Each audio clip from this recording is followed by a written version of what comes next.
Panglima TNI Jenderal Agus Subianto telah mengeluarkan telegram perintah siaga 1 untuk seluruh jajaran TNI. Telegram siaga 1 dalam menyikapi eskalasi di Timur Tengah.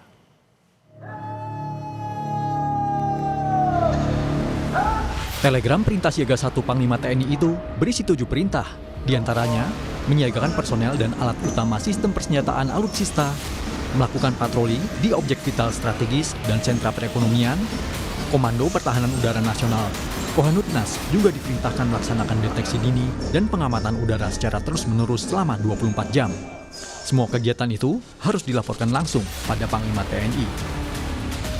Melalui pesan singkat pada Kompas TV, Kapuspen TNI, Brigjen Aulia Dwi Nasrullah menyebut, instruksi status siaga 1 oleh Panglima TNI merupakan bentuk perlindungan terhadap keutuhan bangsa dan negara di tengah konflik Timur Tengah. TNI siap mengantisipasi eskalasi di tingkat nasional hingga internasional. Menurut Wakil Ketua Komisi 1 DPR, Dev Laksono, hal ini adalah upaya pemerintah menunjukkan kewaspadaan akan adanya serangan baik dari internal maupun eksternal. Telegram tersebut tidak bisa diartikan bahwa Indonesia akan berperang atau mengirim pasukan untuk perang.